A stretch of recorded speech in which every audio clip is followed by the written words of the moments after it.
एक टापू था जहाँ सारी भावनाएं फीलिंग्स रहा करती थी।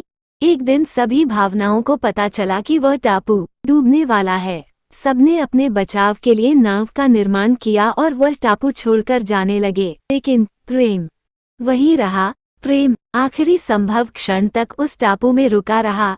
लेकिन जब उसे लगने लगा कि अब टापू पूरी तरह से डूबने के कगार पर है और अब वहां रुकने का कोई औचित्य नहीं है, तो वो वहां से निकलने के लिए सहायता खोजने लगा। उसी समय उसकी दृष्टि समृद्धि पर पड़ी, जो एक बड़ी नाव में वहां से गुजर रही थी।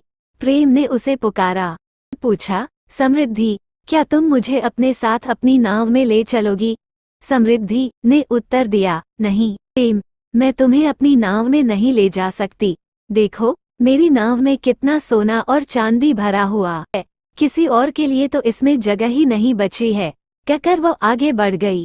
कुछ देर बाद प्रेम को दंभ घमंड अपनी बहुत ही सुंदर नाव में वहां से गुजरती हुई दिखाई पड़ी। उसने उसे रोककर अनुनय भरे शब्दों में कहा, दंभ, कृपा करके मुझे अपने साथ ले चलो। उसकी बात सुन दंभ तपाक बोली, अरे नहीं, तुम तो पूरे भीग चुके हो। तुम्हारे मेरी नाव में आने से मेरी सुंदर नाव खराब हो जाएगी। फिर वो अपनी आंखें फेरकर आगे बढ़ गई। उदासी भी निकट ही थी। प्रेम ने उससे पूछा तो उसे उत्तर मिला, ओह प्रेम, मैं बहुत उदास हूँ और मैं अकेले रहना चाहती हूँ।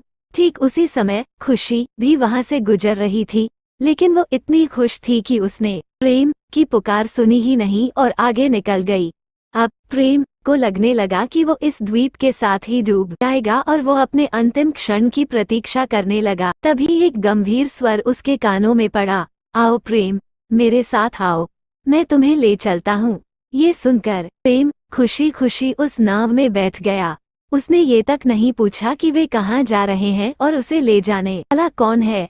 सूखी धरती पर पहुँचने के बाद उस गंभीर आवाज ने प्रेम को वहां छोड़ दिया और अपने रास्ते पर चला गया। कुछ देर राहत की सांस लेने के बाद प्रेम को ये एहसास हुआ कि जिसकी सहायता से उसकी जान बच पाई है, उसके बारे में उसे ये तक पता नहीं कि वह कौन है।